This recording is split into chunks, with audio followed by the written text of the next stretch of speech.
Welcome to day 45, Leviticus chapters 22 through 24, Psalm 24, and Acts 21. In Leviticus, we start with a description of celebrating the Sabbath every week, the seventh day of rest, and a certain number of feasts each year. And there are some very specific instructions for how to gather for these feast days or sacred assemblies. What comes to my mind is, are we fitting sacred time for God into our lives? Or do we put work and family first, and then if there's some room, fit God in? As you can see from the snow outside, it's wintertime, and in fact, it's coming up on Christmas today as I'm recording this. And I know there's a lot of families that have had to negotiate a lot with their relatives to figure out whose house they're going to, when they're going. And I know a lot of us struggle to find a way to include Christmas worship in those plans. But thanks to the internet, we do have some other options, and there's always videos we can watch. We can take some quiet time while the family's still asleep or has gone to bed, or maybe they're off doing something and we can snag 10 or 20 minutes to go off and meditate and spend some time with God, even in the midst of our busy holiday seasons. Remember that Jesus was always sneaking off to spend some time in prayer, and we can do that as well. So as I said yesterday, with Leviticus, there are multiple sources. So if you feel like things are jumping around and repeating and not always lining up, you're right. That is what is going on here. There are editors that are putting together a variety of texts here. As we look at Psalm 24, this is a beautiful psalm that honors and worships God. So if sometimes you're sitting around going, okay, I'm reading Leviticus, I'm supposed to be honoring and worshiping God, and I don't even know what to do. Psalm 24 is a great psalm to read as a prayer of honor and worship.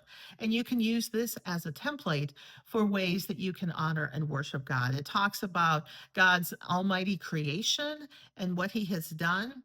And it reminds us that our job is to obey and to honor God. So this is another one to put on that Psalm cheat sheet you have of Psalms that you can go back and use when you're wanting to do something in particular, such as honoring and worshiping God. In the book of Acts, we have Paul traveling again. It keeps happening. He comes and goes all over the place. He is warned against going to Jerusalem because there are people that want to kill him there. But Paul knows he needs to go to Jerusalem as a witness for Jesus. As I reflect on this, I wonder, is our life a witness for Jesus? Do people see Jesus in us with the behaviors we have and the choices that we make? And then we get back to this debate of the balance between the laws of Moses and the teachings of Jesus. Now, Paul does show he still respects the laws of Moses by going and taking care of some purification rituals, but it's also clear that he's made it very clear to the non-Jewish Christian believers that they do not need to become Jewish in order to follow Jesus. And this is a tension that was very real in the days of the early church. And there are even today people who are still struggling with how do we balance what we read in the Old Testament with the teachings of Jesus. And so this is a debate that continues even today.